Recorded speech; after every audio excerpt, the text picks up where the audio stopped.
Good morning. Thank you so much for having me here.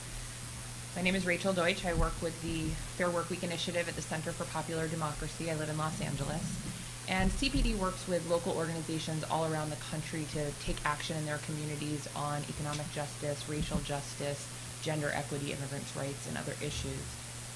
And across the country, the members of our partner organizations are stepping up and demanding attention to the scheduling crises that they face. So the movement for a fair work week is not isolated to San Francisco or to California. As Assemblymember Chu mentioned, at the state level, there were bills in, I think, a dozen states to address scheduling problems and other work week problems. And there was a geographic diversity, not just California, but Oregon, New Jersey, Delaware, Indiana, Michigan, Maryland, Connecticut. At the municipal level, Fair Workweek campaigns are underway in Washington, D.C., in Minneapolis, and Albuquerque. And these bills include not just advance notice of schedules, but adequate rest between shifts, addressing the crisis of involuntary part-time employment, and input into schedules.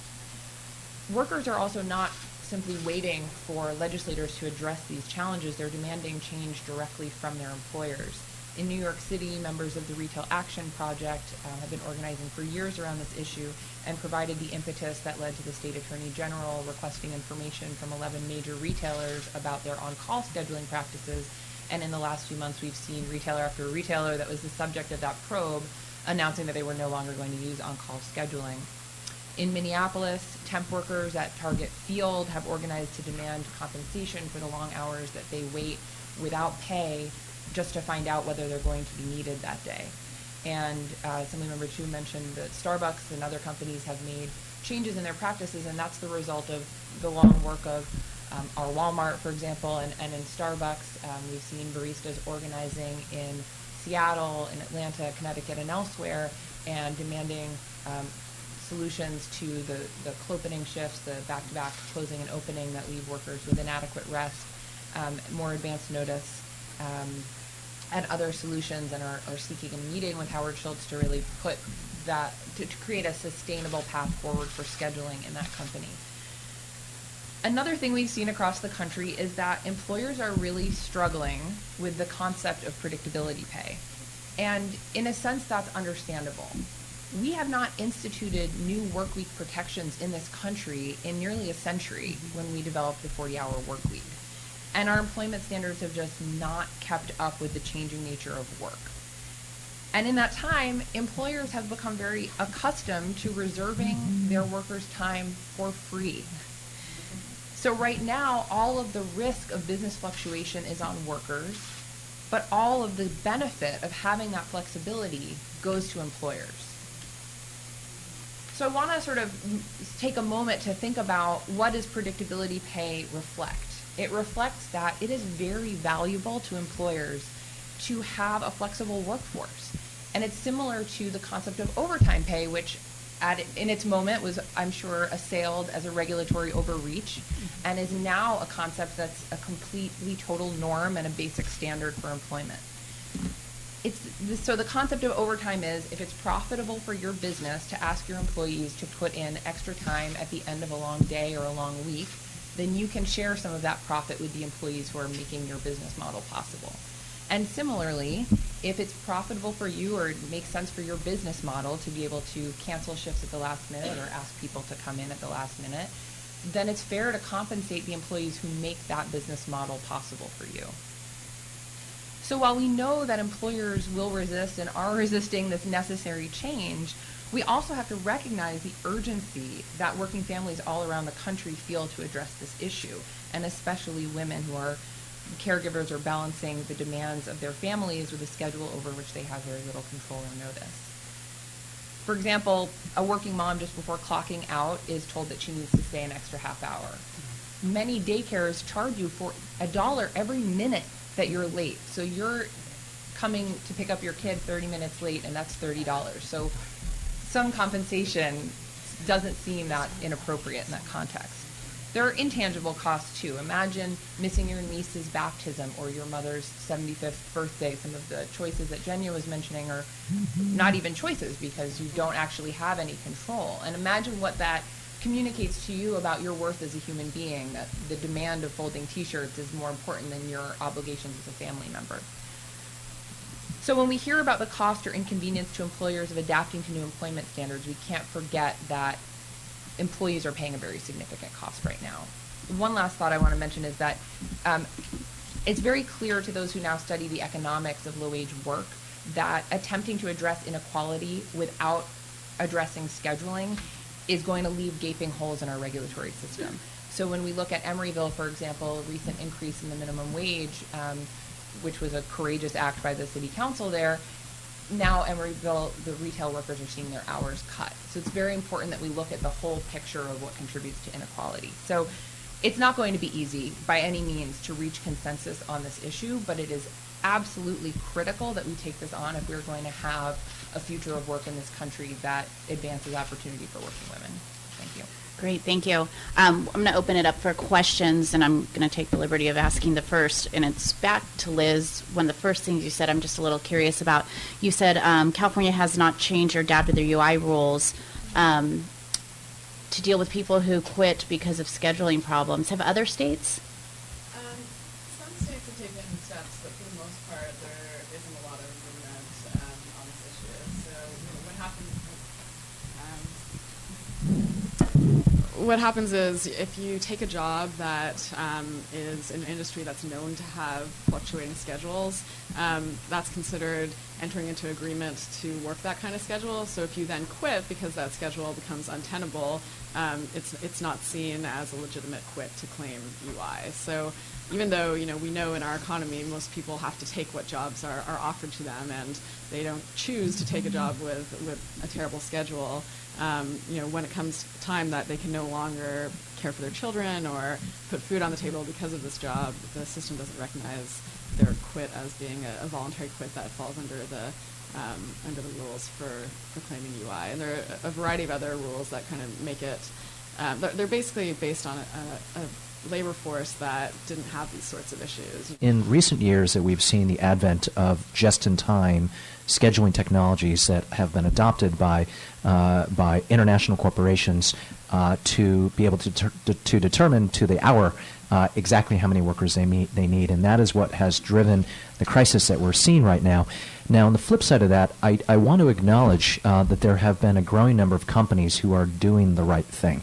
That have had these issues brought to their attention, whether it be through New York Times exposés in the case of Starbucks, whether it be through Attorney General actions in the case of New York, and have been adopting. And in fact, in San Francisco, we gave our local business community over 9 months to educate and really to make sure people had time to adapt to this new set of rules. And I want to ask the panelists, have you had a chance to talk to the companies that are doing the right thing and talk about what their experience has been? Because I certainly haven't heard that Starbucks or Walmart or The Gap or Costco have lost business or have seen productivity go down because they have implemented better fair scheduling practices. I'm wondering if you have any anecdotal information about what the good companies are doing. One of our employers, Food for Less, initiated a pilot this last summer. We have about 6,000 grocery workers for Food for Less, and there are over 5,000 stores. So they started a pilot for a 2-week notification for work schedules. And as of last week, apparently it's working just fine.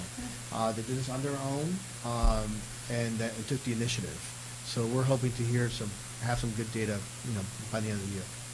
In 2014, San Francisco became the first city/county to implement a local ordinance, and then California would have been the first state, and will be when we pass 357. Yes. Okay, are there other cities? Is there like a growing city movement? I'm just thinking about the minimum wage issues. When California moved on the minimum wage, we were the highest at the time, but a lot of other cities moved beyond, and that helped. When Seattle moved, and when San Francisco and Berkeley and Oakland moved, it helped build the movement. So what's happening sort of nationally with this movement? So I think we'll see within the next couple weeks an ordinance introduced in Washington, D.C. There's been an ongoing fight in Minneapolis, and we expect something to be enacted there within the next 6 months. We also, sort of slightly lesser known, but Santa Clara County is introducing contract or has already introduced contracting standards that require fair scheduling among the businesses that it contracts with, and I think we'll see some more growth in that area, which can really create some momentum for municipal or statewide policies. And so there are a growing number of cities. I mean, there's a contracting policy that they're fighting for in Houston, right? And so it's a very broad geographic range, and I think they're sort of in a range of development in these campaigns. But I think over the next couple of years, we will be seeing multiple cities enacting these policies and state policies enacted within the next couple of years as well. And then if I can just one last question. There are no current laws. California does not regulate on-call scheduling whatsoever, right? So what we've seen, California is one of several states that has reporting pay, which is a standard that was developed at a time before workers could be reached at their cell phone at a moment's notice. Mm-hmm. So the reporting pay laws have traditionally been construed as when you actually physically show up to work. And so there hasn't been an update to those laws to cover the fact that if you're given notice 2 hours before, for example, you may have already committed to childcare, you may have already incurred transportation costs, you've foregone other opportunities for income. So no, there are no jurisdictions that currently regulate the on-call status. I want to also mention that on-call is a very visible, kind of an egregious example of scheduling, but it's really important not to sort of isolate it to the detriment of other things, because if you don't schedule people to be on call, but then you just overschedule them and cancel all their shifts the night before. Sure. Right? So it's sort of this holistic picture of the whole scheduling apparatus. Okay. Thank you. And if we can switch out our panels. So we'd like to start with Seema Patel, the Deputy Director of the San Francisco Office of Labor Standards and Enforcement. Thank you. Good morning. So I'll give you just a little bit of just a very quick history of how we got to the Formula Retail Employee Rights Ordinances, and then I'll move into discussing some of our implementation practices. So in 2013, of course, then Supervisor Chu led the effort to pass the San Francisco Family Friendly Workplace Ordinance, which gave employees the right to request flexible or predictable working arrangements to aid in caregiving responsibilities for a child or children, a person with a serious health condition that is in your family relationship, or a parent. And that ordinance was, I think, a critical first step. But it protects only the employee's right to actually have that conversation. So it does not protect any kind of outcome. And I think that was a critical building block upon which the Formula Retail Employee Rights Ordinances were then passed. My co-panelist, Connie Ford, will share more, but in some, after the FFWO laid the groundwork, the two Formula Employee Retail Rights Ordinances, the free rows, I'm going to call them, passed in late November 2014. The law took effect at the beginning of this year, 2015, and the original operative date was July. That got extended by amendment to October 3rd, so that was recent, just a couple of weeks ago when the law sort of took full effect. The Office of Labor Standards Enforcement is working swiftly and diligently to issue final rules on the ordinances.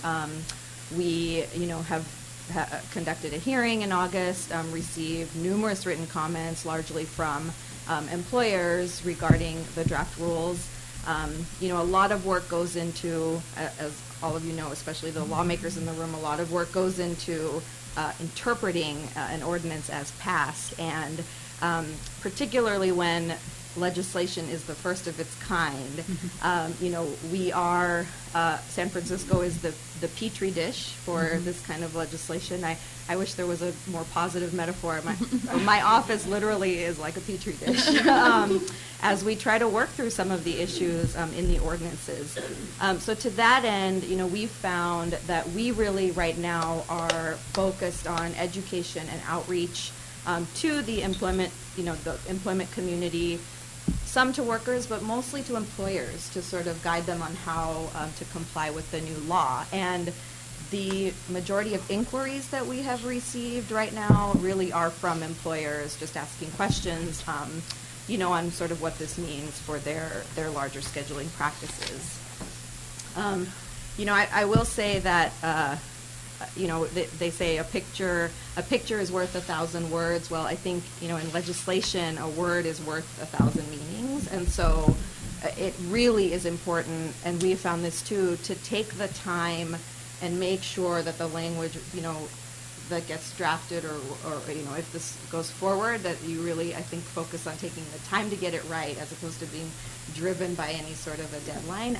We really are taking that approach with the rules and, hope to get it right. Thank you.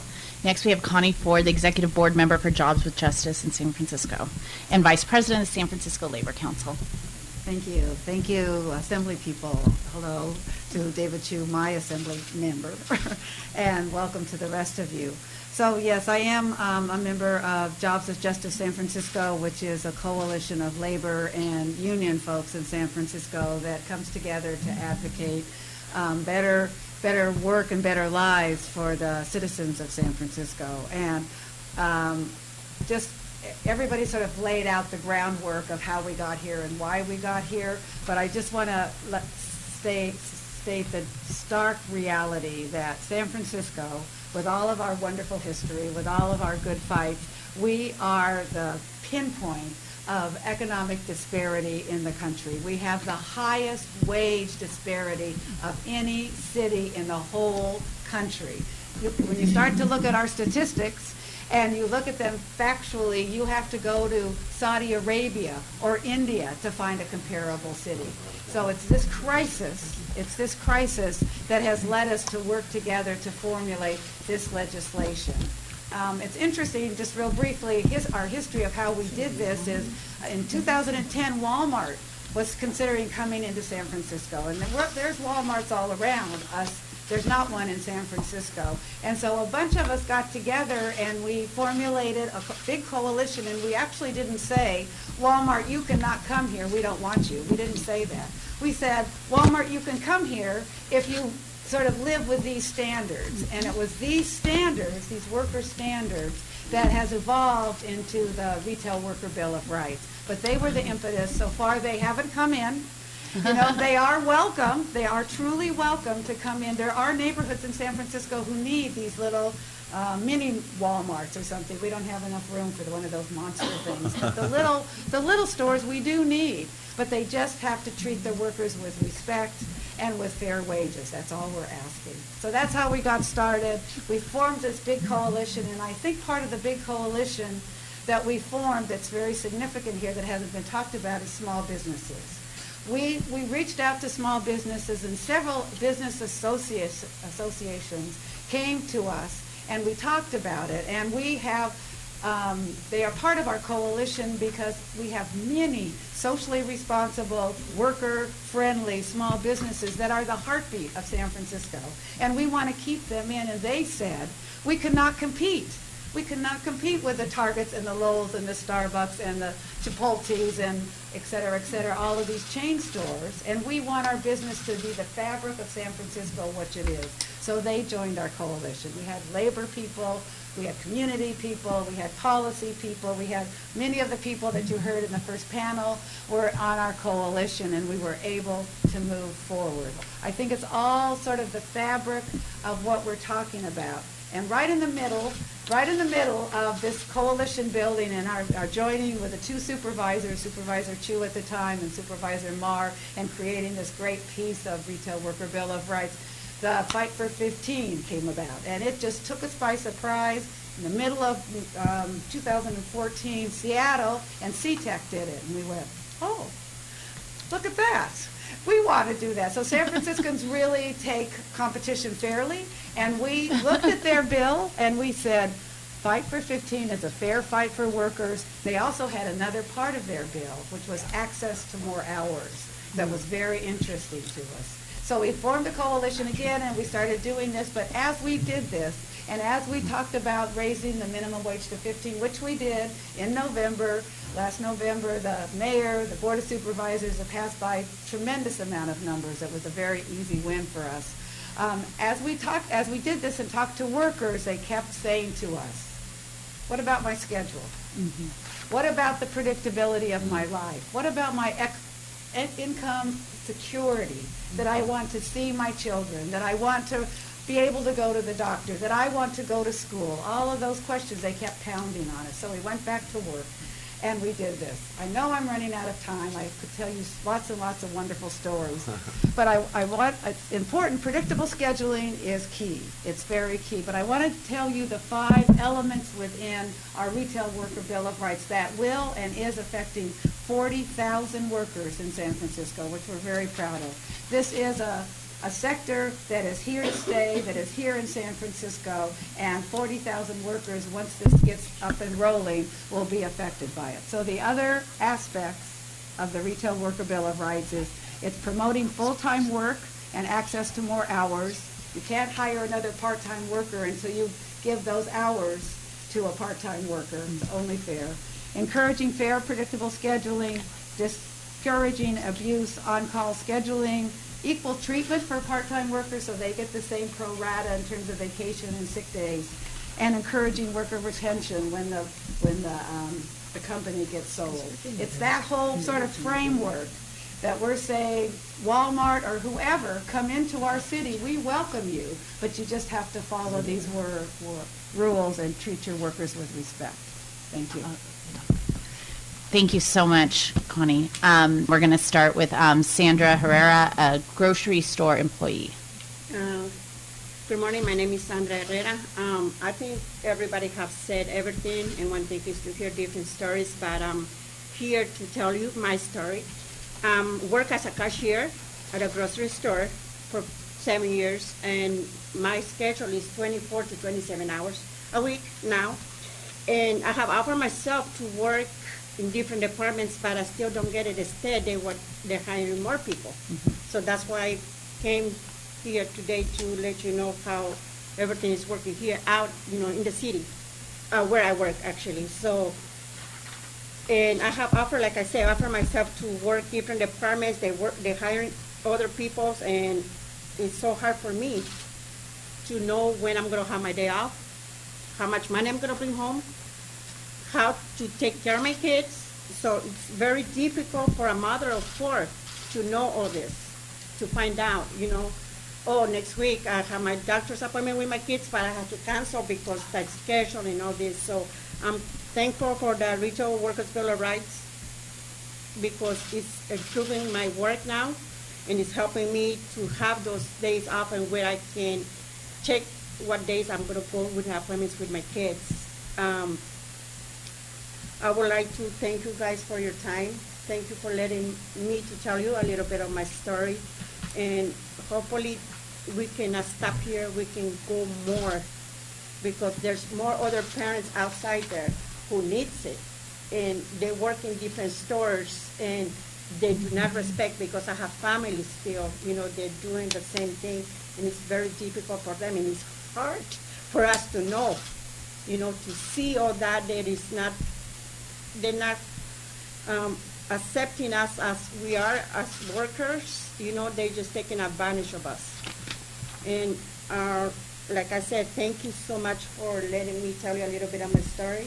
And I know we cannot stop here, and I know we can keep on, and si se puede. I'm Spanish, I'm a Latina. So I'm sorry if you guys misunderstand me or anything, but I'm here just to let you know a little bit of me, what I'm going through, I've been going through, and hopefully this will stop. It needs to stop now. Thank you. Thanks, Sandra. And of course we can understand you. Very well, very well. Very well. Next we have Samantha Adame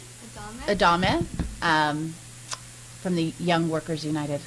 Yeah, so I'm an organizer at Young Workers United, and luckily the last 2 months we had 3 interns that were on board, and so they were able to do a lot of outreach around the Retail Worker Bill of Rights and specifically about predictable scheduling. And majority of the people that we did hit were college students, because 2 of our interns were SF State students. And we also did a mixture of, class presentations, outreach on campus at both City College of San Francisco and San Francisco State University, and then also store outreach. And so just kind of some conversations that came up while the interns and myself were doing outreach were, towards the end of our outreach were midterms, right? And so students really loved the ability to have predictable scheduling because this allowed them to schedule time to study, time to do homework, and really know what the next 2 weeks were going to look like. And that's something that a lot of them enjoyed, just being able to say, okay, I can study on Saturday because I'm working in the evening and I could spend all morning studying and then go to work. Whereas before, people were getting 1 day notice of their schedule, maybe 3 days notice. And so it was very difficult to for them to plan out their weeks. Another thing is that a lot of students in different majors have to do internships. So for example, sociology students have to do internships, environmental students have to do internships, ethnic studies students have to do internships. And so having the predictable scheduling allows them to plan not only their job that's going to provide them with income, but also the internships that they have to do, the focus that they have to put into school, into homework, into studying, and it allows them to have that time and really spend their time wisely, right? And these internships are the things that sometimes help them get jobs once they graduate. So a lot of students really like to do internships and want to get involved. But there are a lot of students that hesitate to do internships because they're not sure if they're going to be able to manage them. And so the scheduling allows them that opportunity to handle their load and be able to do all of the things that they want to do. Like Sandra mentioned, and we've heard from a lot of people with families, this really does allow them the opportunity to spend time with their family. SF State has a child care center on campus, but I know even that is very impacted, and it's a mixture of professors that are putting their students in the child care center and then actual students that are also placing their children on the child care center on campus. And so this allows people to, figure out child care and, not have to. I've seen it a lot when I was a student at SF State a while back, and one of my good friends used to bring her daughter to class because she didn't have childcare on certain days, and her daughter was great, and it was just, she would just sit there and color, and so there's a lot of students that have to end up doing that, where they have to talk to the professor and say, hey, I have to bring my daughter on Thursdays because I don't have childcare for that day. And so these 2 weeks of predictable scheduling allow them the opportunity to figure out, okay, can someone else take care of my daughter? Or am I just going to have to bring her to class, which is, something that a lot of professors normally allow and are great with doing.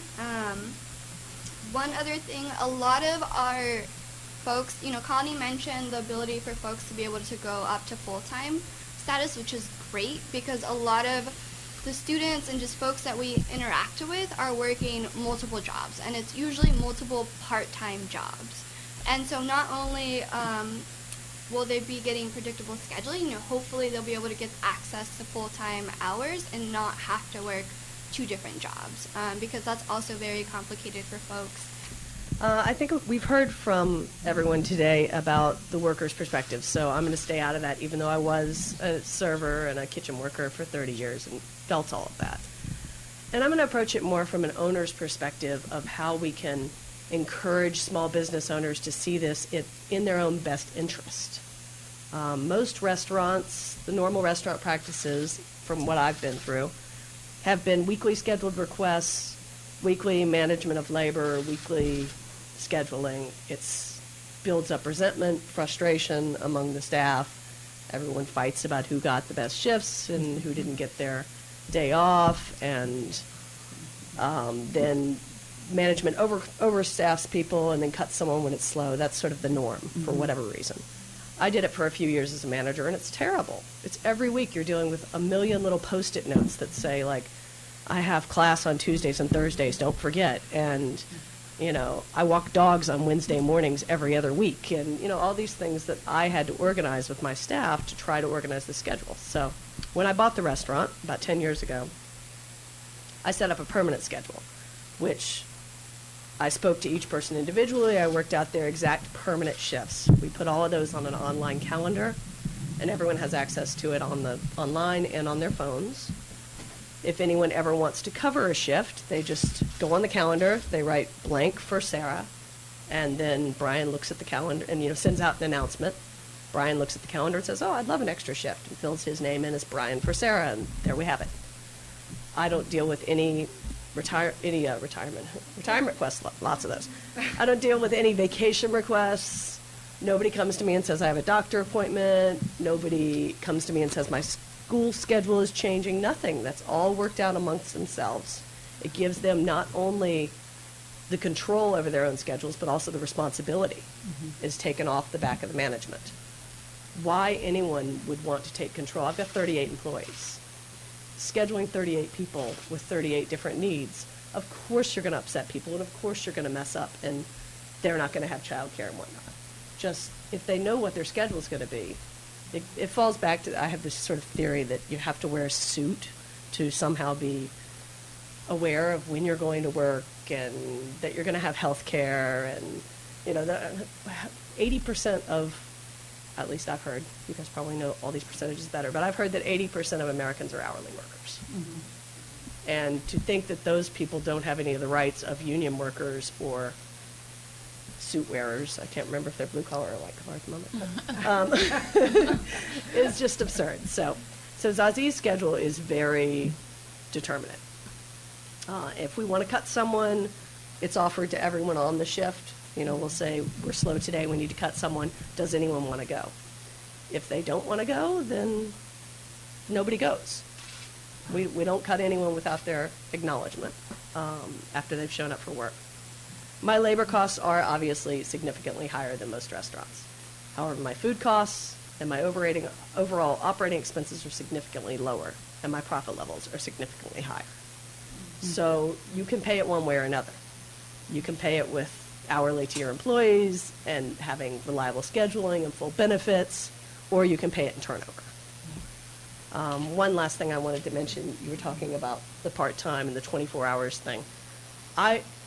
One thing I would love to see San Francisco address is that I provide full benefits for my employees. Everyone that works for me has a 401k with 4% match, maternity, paternity leave, fully funded health insurance, dental insurance, all of that. That makes giving people full-time much more appealing to me. Right. I'm going to pay $500-600 a month on your health care, whether I work you 20 hours a week or 40 hours a week. So it's more appealing to me to have full-time. As it stands, where none of these benefits are required, or the San Francisco healthcare ordinance is required $1.76 or something like that per hour per employee, it encourages you to have part-time employees. You might as well have 40 people on your call as 20. So I'd love to see some sort of way where either that we could reward people for being full-time employers.